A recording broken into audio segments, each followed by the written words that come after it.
అంటే రీసెంట్‌గా మ్యామ్ ఒక 2 రోజుల క్రితం ఒక అమ్మాయి ఏపీలో ఒక అమ్మాయిని నేవీకి సంబంధించిన ఒక ఉద్యోగి వాళ్ళు 2021లోనే ఒక యాప్‌లో ప్రైవేట్ యాప్‌లో కలుసుకోవడం జరిగిన తర్వాత ఈ అబ్బాయికి వివాహం అయింది. ఆ అమ్మాయిని చాలా కిరాతకంగా చంపాడు ఆ అబ్బాయి. అంటే ఈ మధ్య కాలంలో ఒక ఇల్లీగల్ రిలేషన్‌షిప్స్ పెట్టుకొని అమ్మాయిల్ని చంపడం అనేది చాలా ఎక్కువగా మారుతున్న పరిస్థితి ఉంది.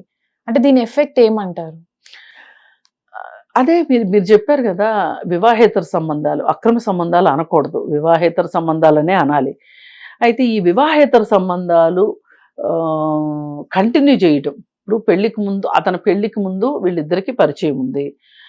ఆ అమ్మాయి పెళ్లి చేసుకోమని అడిగింది. అతను దానికి నిరాకరించాడు.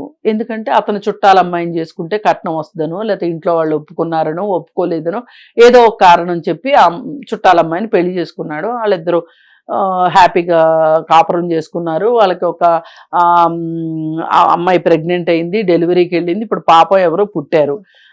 అలా నడుస్తున్న స్టోరీలో ఈమె డిలీట్ అయింది కొన్ని రోజులు టెంపరరీగా. డిలీట్ అయిపోయి అది పర్మనెంట్ అని ఇతను అనుకున్నాడు. ఆమె కూడా అనుకునుందేమో.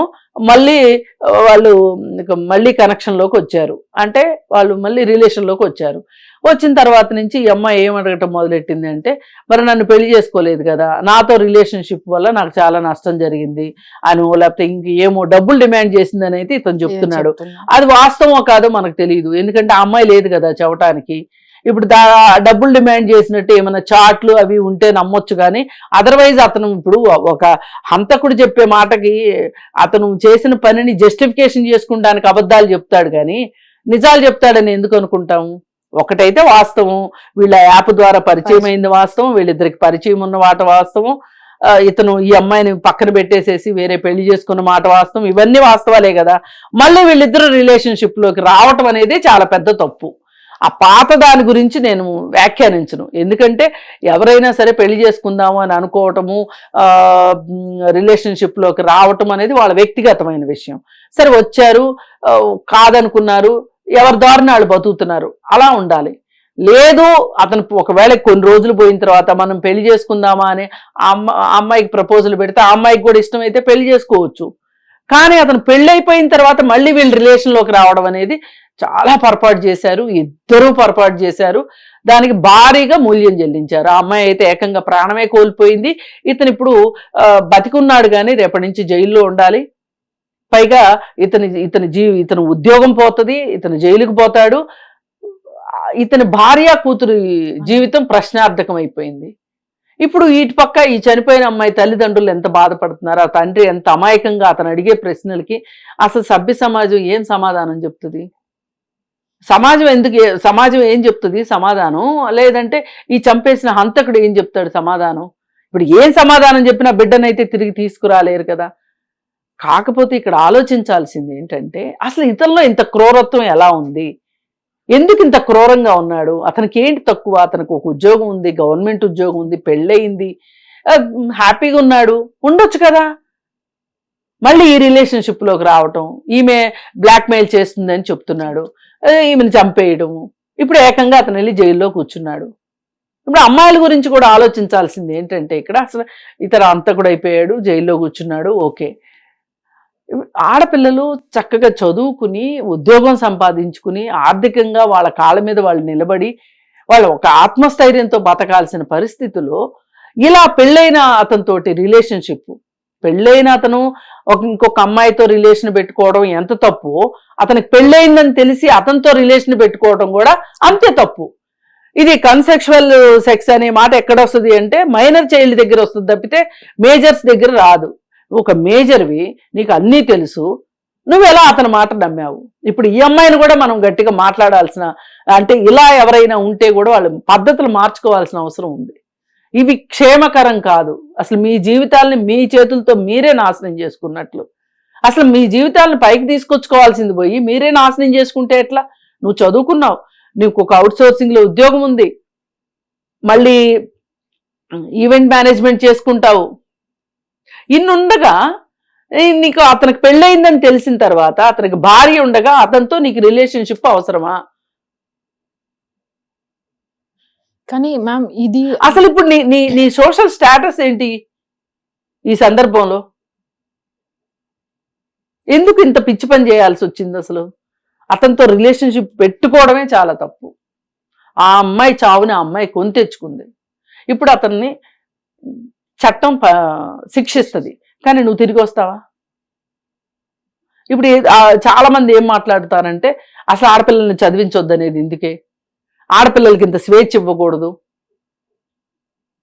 ఇవ్వటం వల్ల ఇదంతా జరిగింది, అంత స్వేచ్ఛ ఇవ్వటం వల్ల ఇది జరిగింది. అదే 18 ఏళ్ళు అవగానే అమ్మాయికి పెళ్లి చేసి ఉంటే శుభ్రంగా ఇప్పుడు 2 పిల్లలు కానీ శుభ్రంగా ఉండేది. తన్నులు తింటే మూడుతో తన్నులు తినేది తప్పితే, చంపితే మూడైతే చంపొచ్చు కానీ ఈడెవడో చంపటానికి ఇలా మాట్లాడతారు. అందుకని మనకి రెక్కలు వస్తున్నాయి ఆడపిల్లలకి ఇవాళ.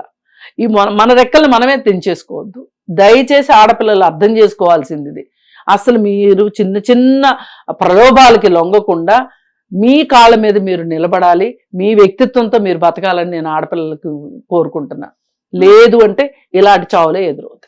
అంటే పర్టికులర్ గా ఈ కేసులో చూసినట్లయితే ఫ్రెండ్ యాప్ లో వీళ్ళిద్దరు 2021 లో కలుసుకోవడం జరిగింది. దాని తర్వాత ఈయనకి 2024 లో వీళ్ళిద్దరు విడిపోయి ఇతను ఒక అమ్మాయిని పెళ్లి చేసుకున్నారు. ఈ ఫ్రెండ్ యాప్ ల అకౌంట్స్ అంటే ఇలాంటి యాప్స్ ల వల్ల ఇలాంటి రిలేషన్షిప్స్ అనేవి ఎక్కువయ్యి ఇలాంటి మర్డర్స్ అనేవి చాలా విపరీతంగా పెరిగిపోతాయి జరుగుతున్నాయి. అవును, మరి అసలు ఆ యాప్ల జోలికి వెళ్ళకూడదు. సోషల్ మీడియాలో యాప్లు ఉన్నాయి, ఇవాళ స్మార్ట్ ఫోన్ ఉంది. ఈ స్మార్ట్ ఫోన్ వల్ల నష్టాలు ఏంటో అందరికీ తెలుసు. పిల్లల దగ్గర నుంచి ముసలి వాళ్ళ వరకు స్మార్ట్ ఫోన్ బారిన పడుతున్నారు. టైం పోతుంది, బుర్ర పోతుంది, ఎందుకు పనికిరాని వాళ్ళలాగా తయారవుతున్నారు. ఈ ఫోన్లు ఎందుకు పనికి వస్తున్నాయి? పనికిమాలిన చెత్త చూడడానికి, ఏమన్నా మన అకౌంట్లో డబ్బులు ఉంటే అవి ఖర్చు పెట్టడానికి తప్పితే దేనికి పనికి రావట్లేదు.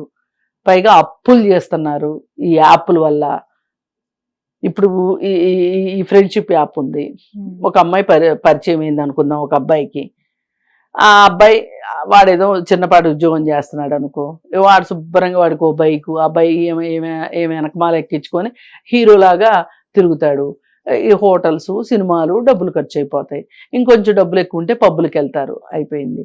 అదే ఇంకొక రకం ఉంది ఆపోజిట్. వీడు జులైగాడు, వీడికి ఓ బండి ఉంటుంది, ఎవరిదో ఫ్రెండ్దో వాళ్ళ నాన్నదో వాళ్ళ అన్నయ్యదో బండి ఉంటుంది. ఈ బండి వేసుకుని తిరుగుతాడు. ఉద్యోగం చేసుకునే అమ్మాయి పడుతుంది వీడికి. పడిన తర్వాత మొత్తం ఆ అమ్మాయి క్రెడిట్ కార్డుల దగ్గర నుంచి, ఆ అమ్మాయి ఏటీఎం కార్డు దగ్గర నుంచి మొత్తం వీడియో పెట్టుకుని వీడియో మేనేజ్ చేసి, పైగా వీళ్ళిద్దరూ సన్నిహితంగా ఉన్న వీడియోలు కొన్ని దగ్గర పెట్టుకొని ఆ అమ్మాయిని బ్లాక్మెయిల్ చేసి, ఇప్పుడు ఈ మహాతల్లి చేసింది కూడా అదే కదా. మీ ఇంట్లో వాళ్ళకి చెప్తాను అని బెదిరించిందని చెప్తున్నాడు. కానీ ఏది ఏమైనా ఇతని వాంగ్మూలాన్ని, ఇతను చెప్తున్న దాన్ని నమ్మటానికి లేదు. ఎందుకంటే ఒక హంతకుడుగా ఇతను నిజాలు చెప్తున్నాడనే గ్యారంటీ లేదు. ఏదైనా మొత్తం ఆ ఫోన్లు తీస్తే మొత్తం చాట్లన్నీ బయటకు వస్తాయి. అంటే ఆడపిల్లలు అట్లా చెయ్యరు అని నేనేమి వాళ్ళ గ్యారంటీ ఇవ్వదలుచుకోలే. ఎందుకంటే మనం సాక్ష్యాలతోనే మాట్లాడాలి. అంటే ఇది వరకు చూసుకుంటే ఈ మధ్య కాలంలో ఇట్లా చంపుకోవడాలు కానీ, అంటే మనుషుల్ని, అంటే ఇది వరకు ఒక భయం ఉండేదన్నమాట. ఒకరిని చిన్న కత్తి అంటే చెయ్యాలి అన్న భయం ఉండేది. కానీ ఇది వరకు అది లేదు. చంపేసి ఫ్రిడ్జ్లలో పెట్టడము, చంపేసి ఇది చేయడం అనేది చాలా ఎక్కువ అయిపోతుంది. ఎఫెక్ట్ ఏమన్నా సినిమాలే. ఇప్పుడు మనకి యూట్యూబ్ వచ్చింది, గూగుల్ వచ్చింది. ఒక హత్య చేయాలి అనుకుంటున్నాను నేను, ఎలా చేస్తే ఈజీగా చేస్తాను, ఏం పెట్టి చెయ్యొచ్చు, కేసులో ఇరుక్కోకుండా ఉండాలంటే ఏం జాగ్రత్తలు తీసుకోవాలి, ఇవన్నీ సెర్చ్ చేస్తున్నారు కదా. ఇప్పుడు వాడు కూడా ఈ కత్తులు కటార్లన్నీ ఆన్లైన్లోనే తెప్పించి ఇంట్లో పెట్టుకున్నాడు, చేశాడు. సోషల్ మీడియానే ఇదంతా జరుగుతుంది. సోషల్ మీడియా వల్లే జరుగుతుంది ఇదంతా.